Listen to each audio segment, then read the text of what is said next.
Sis, ano masasabi mo? Hi guys, I just want to share our vlog in Thailand. Welcome to Bangkok, Thailand. Ayun na nga, kumuha kami ng Uber from airport para sa aming hotel. Yung location ng hotel namin ay sa Khao San Road. I think 30 to 45 minutes yung layo niya.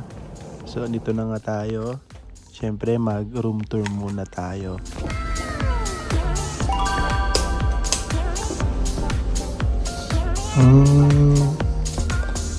Sorry ka.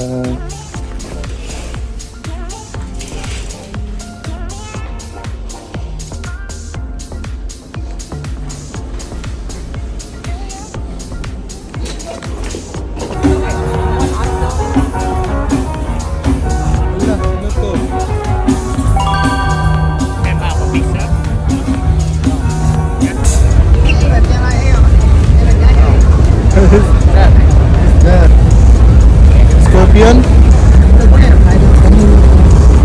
Snake! Snake! Grabe!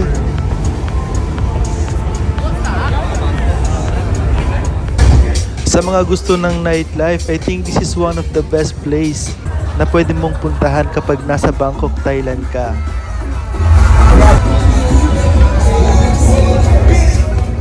At syempre sa mga mahihilig din sa street foods, dito mo makikita ang iba't ibang klase ng street food sa Thailand.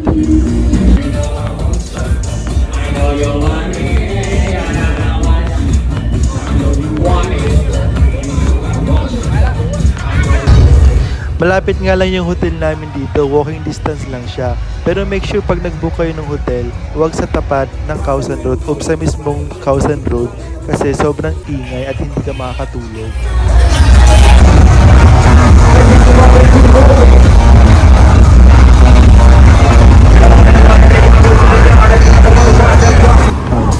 Go.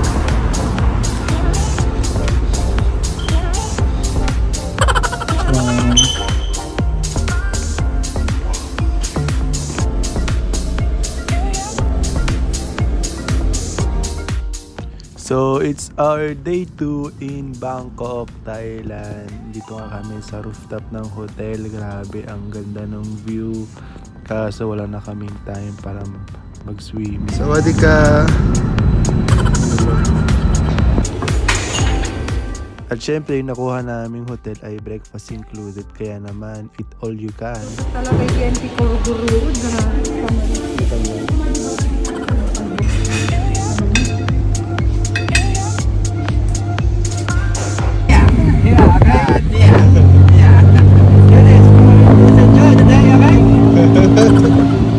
At ito nga yung first time naming sumakay ng tuk-tuk. Sabi ng driver, sarado pala yung Grand Palace. Kaya tinur muna kami sa mga lugar na hindi ganun famous sa Thailand. Pero ang totoo niyan, gusto lang talaga nilang kumita.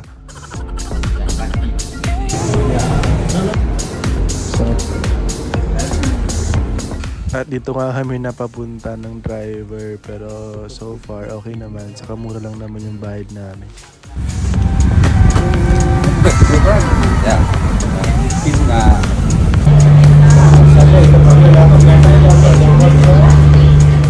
Yung kinuha na nga naming ticket ay yung all day river pass dahil napakamura lang siya, 150 baht lang, siguro mga 3 euro lang siya.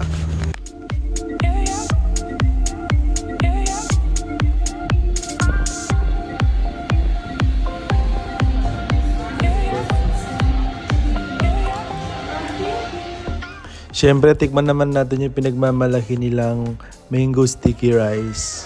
At siyempre, pagkatapos nga namin magpahinga at mag-breakfast ulit, pumunta na kami sa Grand Palace.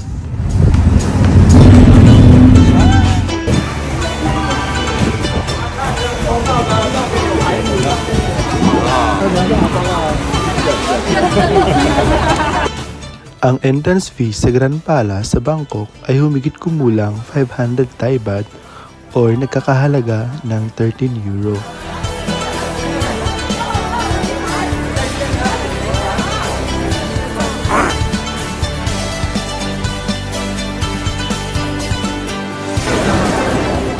Ang Grand Palace sa Bangkok, Thailand ay isa sa pinakamahalagang historical na pook sa bansa.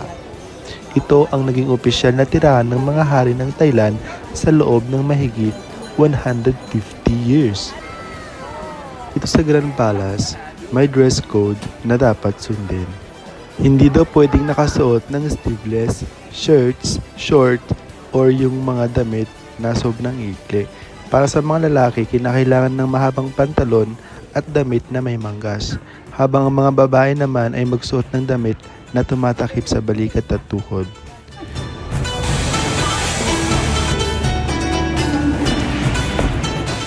Napakaganda nga ng loob niya at sulit na sulit yung mabayad mo. Kapag pumunta ka ng Bangkok, huwag mong kakalimutang bisitahin ang Grand Palace.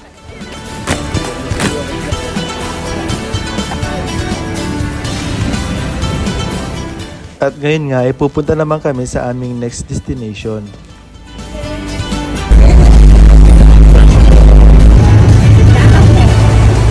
At ito nga yung pinagmamalaki nilang Icon Siam, isa sa pinakamagandang shopping center sa Bangkok, Thailand. Dito nga kami nag-shopping at kumain ng aming lunch.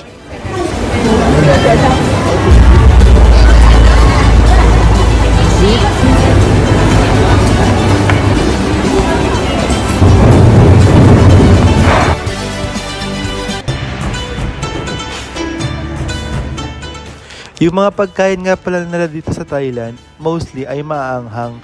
Kaya naman pag umorder ka, make sure na mag-ask ka muna kung gaano yung level ng anghang ng gusto mo. Yes.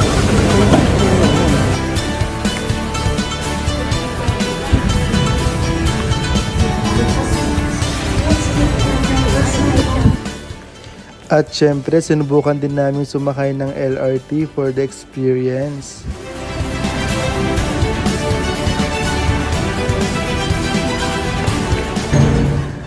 Napakaganda at linis nga ng LRT nila dito. At kung makikita nyo, wala silang driver kasi automatic na yan.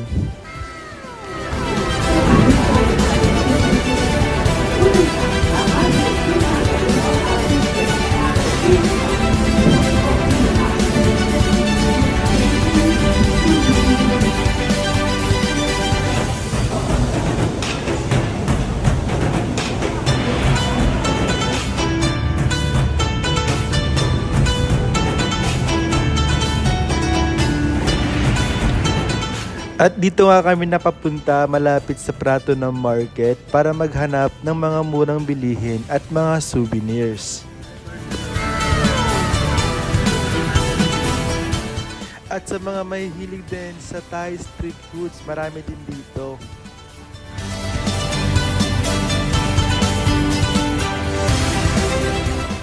Pagkatapos nga naming mamili, ay sumakay kami sa tuk-tuk para bumalik sa aming hotel sa may Khao San Road.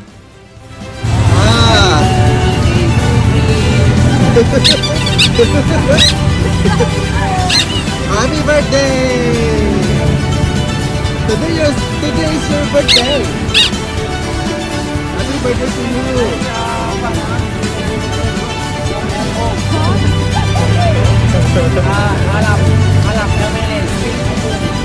Yes, you look like Diwata.